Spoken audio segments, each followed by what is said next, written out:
시청자 여러분 안녕하십니까? BOA 뉴스투데이 시작합니다. 미국 태평양 공군 사령관이 인도태평양 영내 안정을 위협하는 국가로 북한과 중국, 러시아를 지목했습니다. 향후 영국과 프랑스군의 영내 역할 확대 중요성을 강조한 태평양 공군 사령관은 북한이 한국의 참여를 비난한 레드플래그 다국적 연합 공군 훈련에 대해서는 정례적인 준비 태세 훈련이라면서 북한의 비난을 일축했습니다. 첫 소식 김동현 기자가 보도합니다.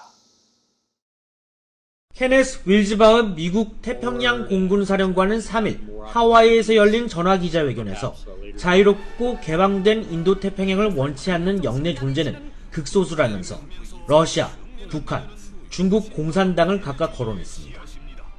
And when you think about the free and open Indo-Pacific, it's our assessment there's a few entities in this region that don't actually want that. And who I'm talking about now is Russia, the North Korea, as well as China. When I say China, I'm talking about the Communist Party of China. 윌즈바흐 사령관은 특히 최근 중국군이 영내 공군기지를 겨냥한 미사일과 항공 전력을 고도하고 있는 데 따른 대처 전략을 묻는 질문을 받고 이지스 어쇼어 배치 계획을 밝혔습니다.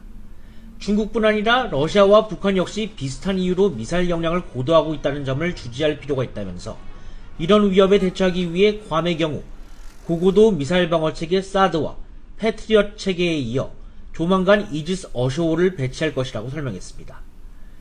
또 미국의 동맹과 우방국 역시 유사한 역량을 보유하고 있다면서 이런 체계를 계속 개선할 필요성이 있다고 지적했습니다.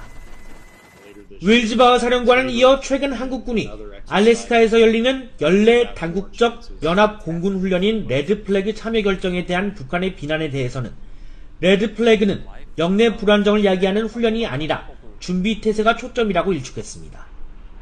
It shouldn't be seen as anything other than routine training. It just happens to be in Alaska. It is not in any way meant to be escalatory to the region or destabilizing to the region.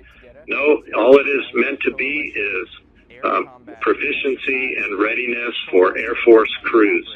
And that's it.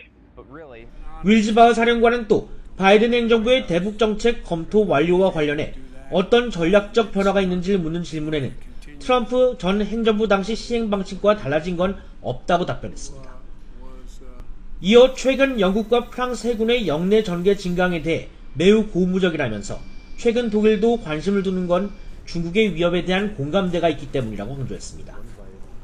특히 영국 항공모함 전단인 퀸 엘리자베스호가 인도태평양을 향해 출항한 사실을 거론하면서 미국 합동군뿐 아니라 영내 우방국들과도 연합훈련을 확대할 것이라고 밝혔습니다. 이런 가운데 존 커비 국방부 대변인은 4일 기자회견에서 한국과 일본의 레드플래그 훈련 참가와 관련해 한국과 일본은 단순 우방이 아니라 동맹국이라며 세 나라 간 상호 운용성 강화 훈련은 매우 중요하다고 밝혔습니다. VOA 뉴스 김동현입니다. 미국 법무부가 랜섬웨어 공격에 대한 수사를 테러리즘과 같은 수준으로 강화했습니다. 법무부는 가상화폐 거래소 관련 사건에도 적용될 것이라고 밝혔는데 가상화폐는 북한 해킹 그룹의 주요 표적으로 꼽히고 있습니다. 이조은 기자가 보도합니다. 미국 법무부가 3일 전국의 연방검찰에 보낸 랜섬웨어 공격 대처 방법에 관한 새 지침입니다. 리산 모나코 법무부 부장관은 이날 내부 지침에서 미국 최대의 송유관 회사인 콜로니얼 파이프라인 해킹 등 최근 발생한 랜섬웨어 공격으로 국가에 가하는 위협이 점증하고 있으며 이런 공격이 주요 사회 기반 시설에 얼마나 파괴적이고 심각한 결과를 미칠 수 있는지 잘 보여준다고 밝혔습니다. 이에 따라 법무부는 국가적 경제적 위협을 포괄적으로 파악하기 위해 랜섬웨어 그룹과 이들 네트워크에 대한 내부 추적 체계를 개선하고 이 절차를 중앙화하기로 했습니다. 이날 즉시 발효된 법무부의 새 지침은 랜섬웨어 또는 디지털 강탈과 관련된 모든 사건이 법무부 내 컴퓨터 범죄 직접재산 담당 형사부서에서 다뤄지도록 보고 체계를 중앙화하는 데 초점을 맞췄습니다. 연방검찰은 관련 모든 수사와 사건을 보고하도록 했습니다. 법무부의 이번 지침은 랜섬웨어 공격과 같은 사이버 안보 위협에 관한 정보를 연방합동부처의 특별수사팀과 조율하도록 하는 절차를 마련한 것으로 이런 절차는 일반적으로 국가 안보와 관련된 테러리즘 수사에 적용됐습니다. 법무부는 이번 지침이 랜섬웨어 공격 외에도 가상화폐 거래소, 스팸 메일이나 악성 코드 등을 전파하는 네트워크 봇넷, 온라인 돈 세탁 등과 연관된 모든 사건과 수사에 적용된다고 밝혔습니다. 법무부가 지목한 이런 사이버 안보 위협 행위에는 북한 해킹그룹 활동도 포함됩니다. 북한 해킹그룹 라자루스는 역대 최악의 피해를 기록한 2017년 워너크라이 랜섬웨어 공격의 배후로 알려졌습니다. 2016년 방글라데시 중앙은행과 미국의 소니 영화사 해킹 사건도 북한 사이버 공격의 대표적인 사례로 꼽힙니다. 앞서 지난 2월 미국 국토안보부 산하 사이버안보 기간시설안보국과 연방수사국 FBI, 재무부는 가상화폐를 노린 북한 해킹그룹 라자루스의 활동이 지속되고 있음을 경고하는 부처 합동주의보를 발표하기도 했습니다. 유엔 안보리 대북제재위원회 패널의 에런 아놀드 위원은 최근 한 화상대담에서 북한의 가상화폐 해킹은 석탄 수출 등 정통적인 활동과 비교해 북한의 상당한 수입원이라고 밝혔습니다. It's a substantial revenue stream relative to their traditional. I guess we could say that cryptocurrency, is a significant component of that. 아놀드 위원은 특히 북한이 가상화폐 해킹 역량을 정교화하고 있고 북한의 이런 해킹 활동은 계속될 것이라고 지적하면서 이에 대한 대응 필요성을 강조했습니다. VOA 뉴스 이조은입니다. 미국 정부가 제공한 신종 코로나 바이러스 얀센 백신 약 101만여 명분이 한국에 도착한 가운데 백신 제공을 계기로 철통 같은 미한 동맹이 다시 한번 확인됐다고 로버트 랩슨 주한 미국 대사대리가 밝혔습니다.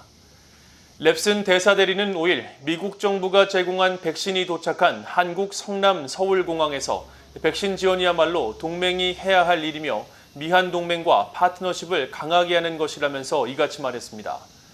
랩슨 대사대리는 그러면서 이번 백신 제공은 한국군뿐 아니라 군 관련 민간 지원 분야 종사자들에게도 접종될 예정이라며 한반도 평화 안정을 위한 미한 연합군의 준비 태세 유지에도 큰 도움이 될 것이라고 강조했습니다. 백신 수송 현장에 함께한 박재민 한국 국방부 차관도 얀센 백신 도입으로 한미동맹의 공고한 유대감과 소중한 가치를 재확인할 수 있는 계기가 됐다면서 백신 수송 작전을 안전하게 수행해준 미군과 한국군에 감사를 전한다고 밝혔습니다. 미국의 북한 인권단체가 이달 말 개막하는 47차 유엔 인권이사회를 앞두고 북한의 열악한 인권 상황과 인신매매 실태에 대한 관심을 촉구하는 서한을 유엔에 발송했다고 밝혔습니다.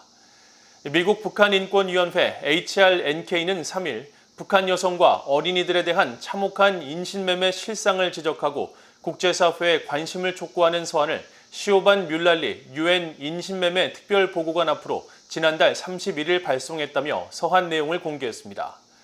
서한에는 북한과 중국 당국의 인권 경시 정책과 관행으로 북한 여성과 어린이들이 인신매매로 고통받고 있다면서 특히 신종 코로나 바이러스 확산 여파 속에서 그 어느 때보다도 심각하고 생명을 위협하는 위험이 우려된다는 내용이 담겼습니다.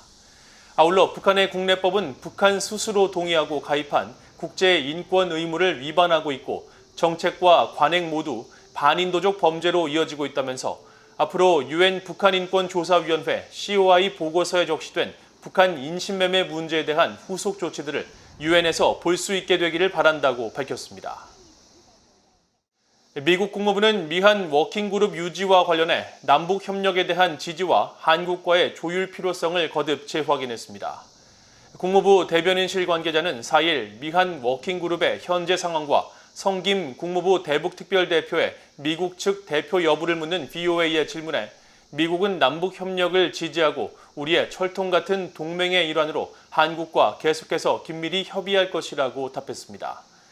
미한 워킹그룹은 미국과 한국의 대북정책 조율을 위해 만든 실무협의체로 트럼프 행정부 시절인 지난 2018년 시행돼 지난해까지 남북 개별 관광과 철도 연결 문제 등에 대한 협의를 벌였으며 바이든 행정부 출범 이후 워킹그룹 회의 개최 여부는 알려지지 않았습니다. 이상으로 VOA 뉴스투데이를 모두 마칩니다. 시청해주신 여러분 고맙습니다.